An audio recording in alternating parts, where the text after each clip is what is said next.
Good morning, students.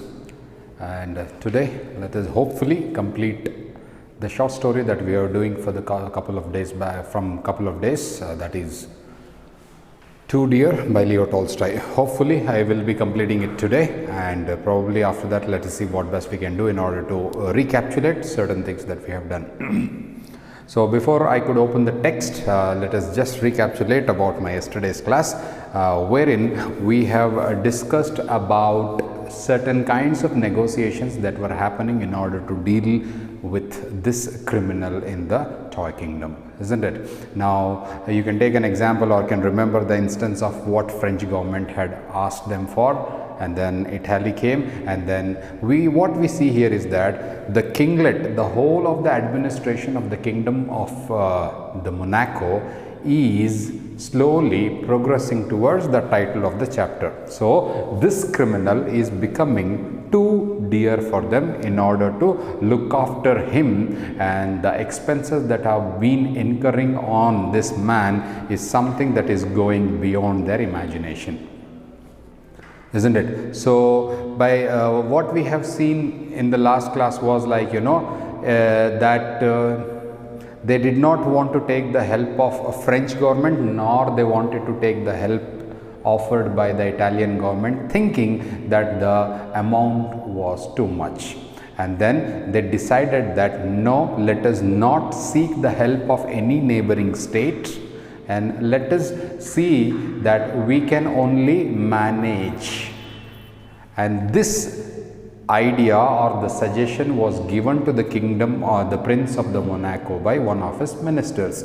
So when one of the ministers was asked, like, why don't we have anybody from our own army so that he can execute him, right? So the matter was taken to the army or to the soldiers that they have, and none of the soldiers agreed because they declined it, saying that they are not trained to cut the man's head off, but rather they are trained only to wage the war to the enemies, right? And after that again commission was set up, an inquiry was set up, where there were the commission, where there was a committee, there was a subcommittee, and finally they decided that why don't we keep this man by changing the verdict of death sentence to life imprisonment, isn't it? So they finally arrived at that particular plan of changing the verdict from death sentence to the life imprisonment. When they wanted to do this life imprisonment, they again started getting some of the roadblocks, or so to say the obstacles, in order to keep this criminal. The first thing was that they did not have a proper prison or a cell to keep this man, but there was one room available wherein these people were actually keeping the culprits who are indulged in any of the crimes so far. But it was not a very permanent solution, or it was just a kind of a temporary room that they had. And finally king actually agrees that yes, let us keep a person, or let us keep this murderer in the same prison where we used to keep the other people. To stop here and to tell you that, one should always understand that the people of the kingdom of Monaco were peaceable. We have already read it in the earlier discussion of mine. But any of the not very serious crime that had happened, the people were used to be kept in the same room, and now the same room is now going to be used in order to keep this man in that temporary cell or a prison that was available. Then, as a matter of one person, or as a matter of one of the law ministers, so to say, he actually suggests him to keep a guard, isn't it? So there was a security guard who was arranged in order to look after this man, and it was announced that the prisoner who was there, so to say the murderer who was to stay in that room or in the prison, should be taken care, or he has to be kept a guard in front of his room, so that he can just have a look around him, or in order to look at him they had kept a guard, or they had appointed a guard. And it was also the job of a guard to fetch the food from the palace kitchen. Okay, from the palace kitchen, and this man used to go fetch him the food, and this man used to have his food and stay inside the room. This was the daily routine. A year passed, 1 year passed in the similar way, and one day when the council ministers were looking after the income and expenditure of the prince or the kingdom of Monaco, they noticed that there is a new expenditure which was amounting to 600 francs per year, isn't it? So when they saw this, they realized the fact that this is an expense that has been incurred in order to look after this murderer, right? So when the matter was brought to the notice of the prince of the kingdom, it was actually a kind of a thing wherein they will not be able to spend too much. They were of the opinion that this man was very young in his age. At the same time, he may live for the next 50 years. This was the calculation that they made, and for a year they are almost spending 600 francs. Right, so we had just stopped at the moment where we see that it actually is becoming very dear, or it is becoming too dear to look after the expenses for the murderer. This is what exactly we stopped in the last class, if I'm right. Okay, and after that they also thought, like, this expense is too much. So one of the ministers, or one of the suggestions that came from the council members, was that to just take off the services of the guard who was there, right? So they wanted to dismiss the services of the guard to look after this criminal, and at the same time they just gave him enough kind of a freedom where now it could be seen that the murderer used to come out of his cell or a prison, go to the royal palace, fetch the food for himself, have the food, get inside the room. So this was the kind of a daily routine. But the expenses that were incurring were a problem for the kinglet. It was becoming a kind of a problem for the kinglet because the expenses was too high, right? So at that time they were of the opinion that even if there is no guard, they were expecting that probably this prisoner, so to say the murderer, might or may run away from the prison. They were expecting that thing to happen. But did it happen? No. The murderer doesn't want to leave the prison at any cost. He wants to stay there because he had accommodation and he used to get the food from the royal palace. In this way, there was a kind of argument that was happening within the kinglet about how to handle this murderer. Then the king had told him, like, no, why is this murderer not running away from the prison, though he doesn't have a guard? So all of them were thinking or expecting that probably he might run away from the prison. Why don't you run away, said the minister. There is no guard to keep you. You can go wherever you like and the prince will not mind. So the minister of law is asking the murderer that though you do not have a guard who can keep an eye on you, we have dismissed his services, so you are having your own freedom. Still, why don't you run away and go anywhere wherever you like, because the prince will not mind even if you run away from the prison, was something that he spoke to him. Then, I dare say the prince would not mind, replied the man. So he said, I said that he, that is the prince of the kingdom of Monaco, will not even mind if you run away from the prison, because now they just want to get rid of this man anyhow, right? But I have nowhere to go. Who's saying this? Yes, the murderer is telling that I don't have any place to run away. I don't have nowhere to go. What can I do? You have ruined my character by your sentence and the people will turn their backs on me. Where shall I go? Because you have ruined my character. What was the character? He was a murderer. And what was the what was the verdict that was given to him? A death sentence. So people will turn their backs to me. Obviously, I will not be accepted by the society. That's what he means to say here. You have ruined my character, and the people will turn their back towards me. Besides, I have got out of the way of working. Even I quit, or even I have left the job where I was working as when I was caught as a murderer. So where shall I go? You have treated me very badly. It is not fair. In the first place, when once you sentenced me to death, you ought to have executed me. Now, the murderer is taking his way of judging on having himself. That is, now the murderer is of the opinion that he will not run away at any cost from the prison. It is only because of the verdict. So students, remember the pre-reading activity that we did, or the discussion that we had on the pre-reading activity.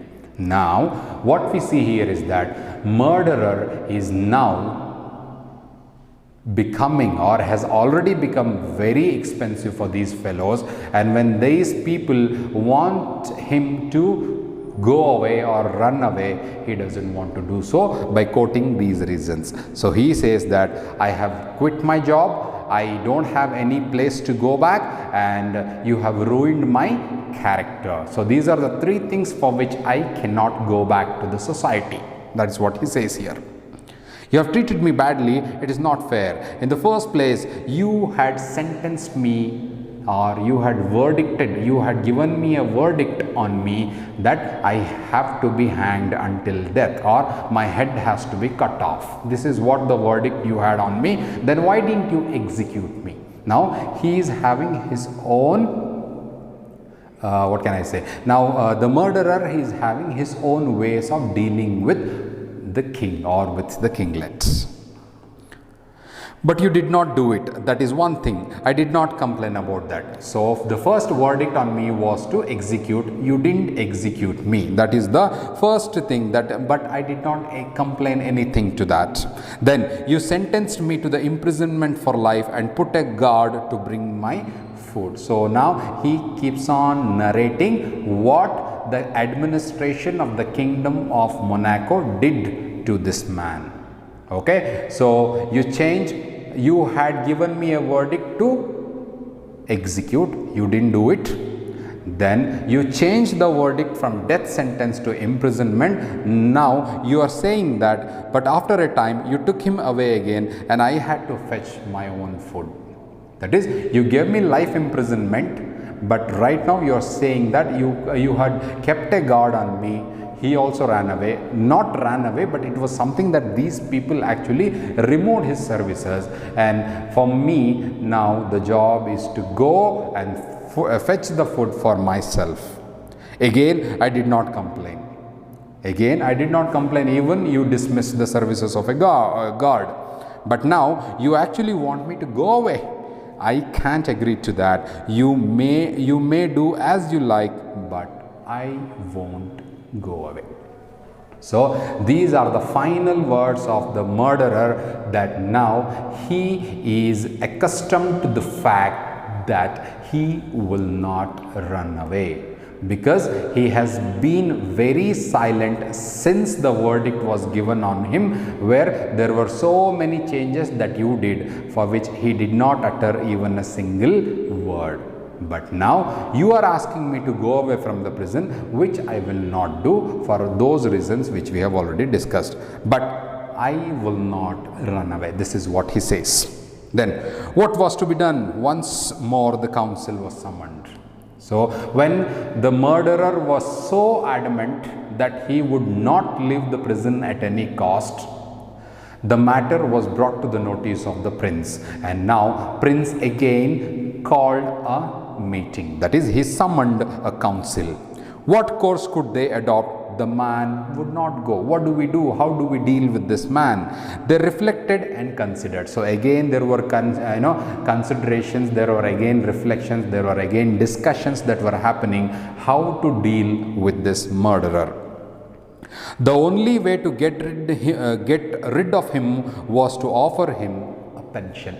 So as they were discussing the matter, one suggestion came from one of the ministers or from the council that the only way to get rid of this man is to pay him pension. What is pension? Something, a kind of a money that will be paid on a monthly or on an annual basis in order to look after the expenses of a specific person, isn't it? So let us give him a pension. So they reported to the prince.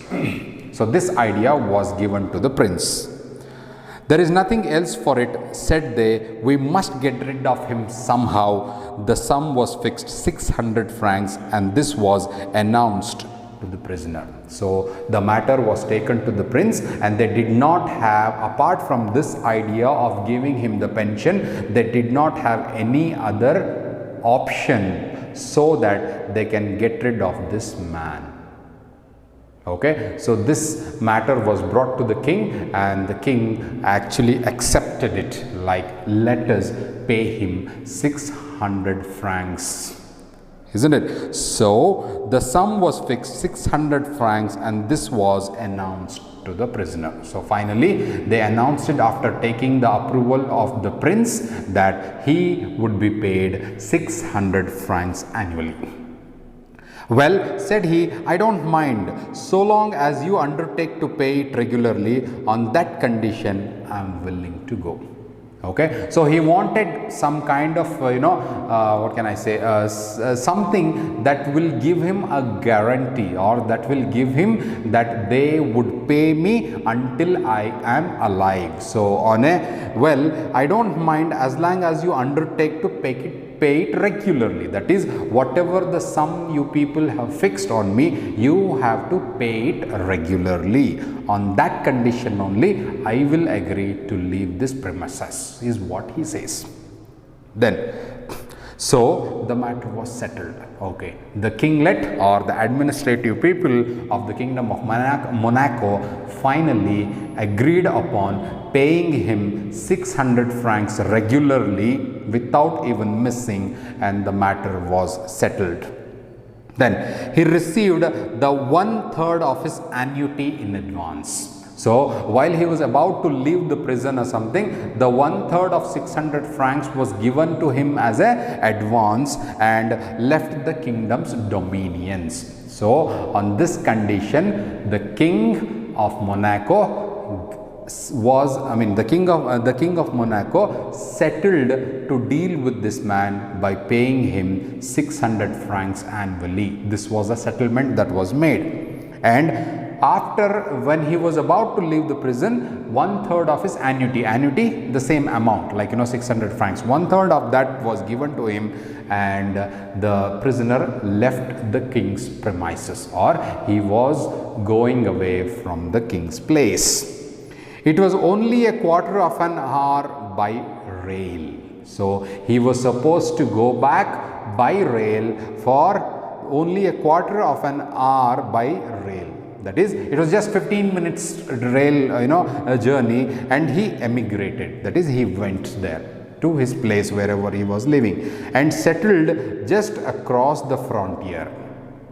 So he, with whatever the money that he got, the murderer thought that he had to lead a new life, because he cannot go back to the society. So what he thought was, with whatever the money that he had received from the king, with just 15 minutes away from the king's palace or something, he started to settle him down newly, like purchasing or whatsoever. So let us see what he does there. So it was just 15 minutes away from the king's palace, and he immigrated to that place, and then settled just across the frontier. Frontier, you know what it is, right? So he just settled himself, newly settled across the frontier, where he bought a bit of land. With whatever the money left with him, he just bought a bit of land there, started market gardening in that land that he bought. Okay, so and now lives comfortably. So what he has done after coming out of the prison is that whatever the amount that he has got, he has seen for the first instance that he is very close to the kinglet, or he is very close to the king's palace, right? And after that he started gardening. Before that, he bought a piece of land with whatever the money that he had, and he started making, he started market gardening on the plot of the land that he purchased, and he started to live comfortably there. Okay, then he always goes at the proper time to draw his pension.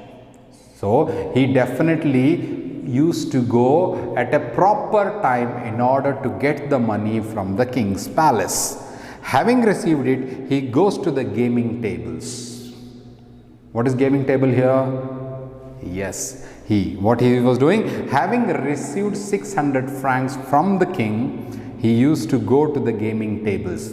Gaming table then was only in Kingdom of Monaco, nowhere else.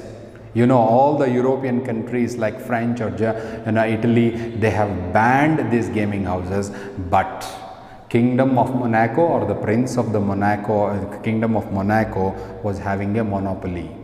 You know what is the reason, right? So gaming table stakes 2 or 3 francs, sometimes wins and sometimes loses, and then returns home. He lives peaceably and well. Can you imagine what's going on here?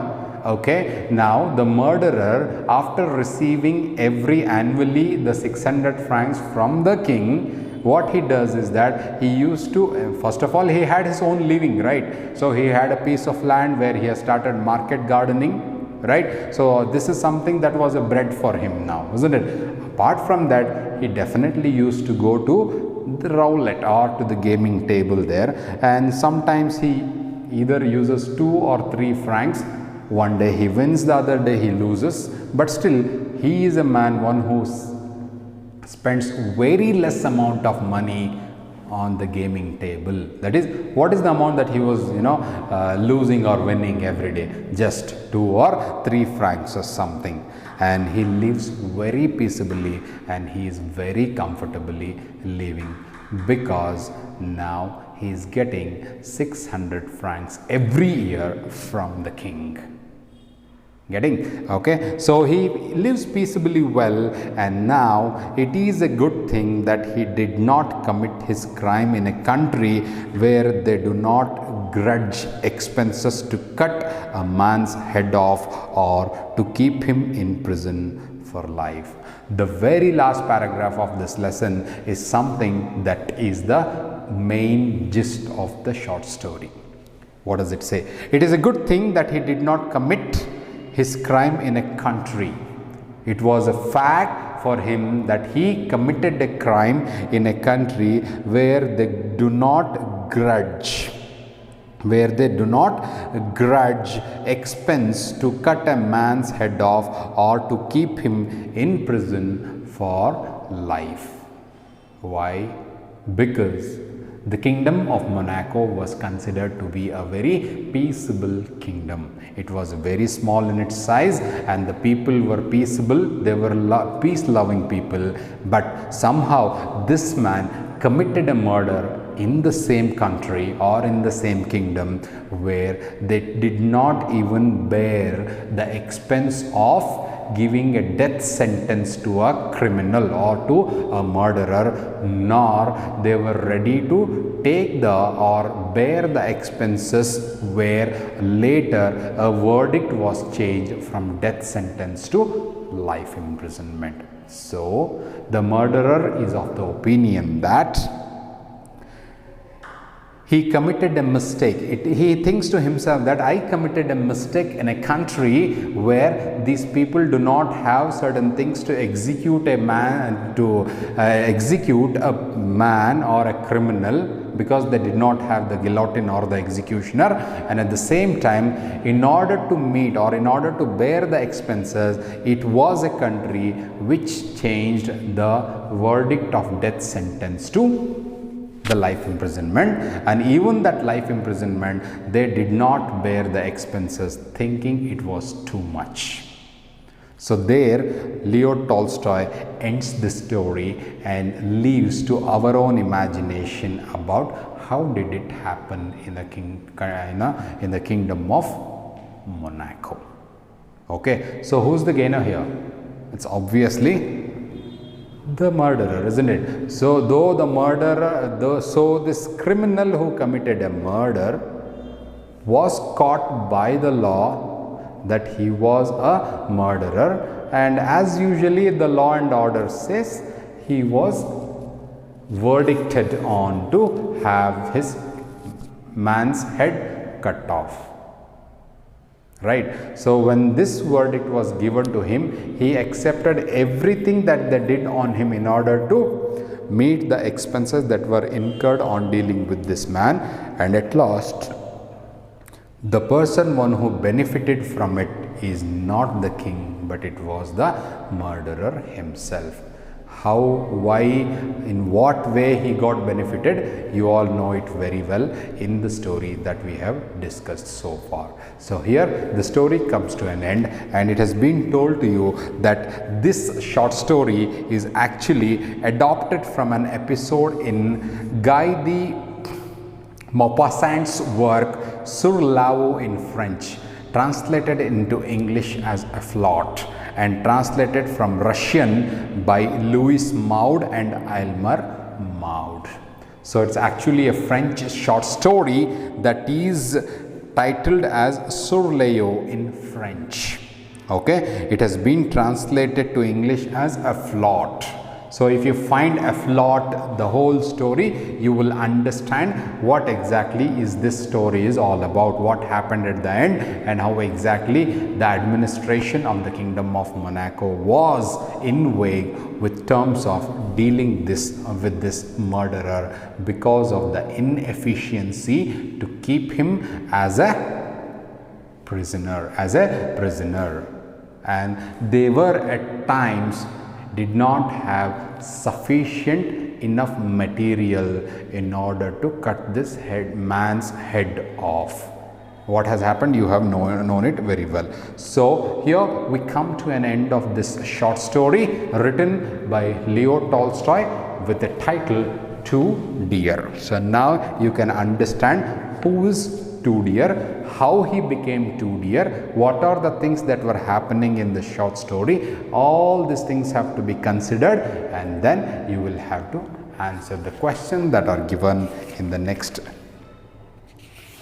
page of your text. Okay, so as I say, there are questions on one word, there is a questions on short answers and comprehension 3, and then you have a bit of grammar that I will do it probably in the next class, but after discussing the question and answer. So what you can expect in the next class of mine is nothing but you will have to read the whole chapter once again from the beginning till the end. Okay, and you will have to understand all those things that have been happening as the story unfolds, and you will have to take into consideration all the one word phrases, short sentence questions and all everything, and in the next class I shall discuss the question and answers followed by a little bit of grammar, and by that we will complete this lesson or the unit on Too Dear. Hope I'm not going very fast. I hope that you people are following it up with the discussion, and yeah, we will discuss the question and answers in the next class. And coming on to the fact of supplying you the notes or something, and it is something that I do is like, you will when we discuss the comprehension 1, you will write down the question and answers of one word or a short phrase or a sentence in the text only. That will be discussed in the class, and for comprehension 2 and the questions on comprehension 3, that knows a printed one I will supply to you when we come to the normal situation, when you start coming to the college. Hope I'm clear with it, and see you in tomorrow's class with the continuation on the discussions of the question and answers relating to Too Dear with a little bit of grammar to it. Thank you very much.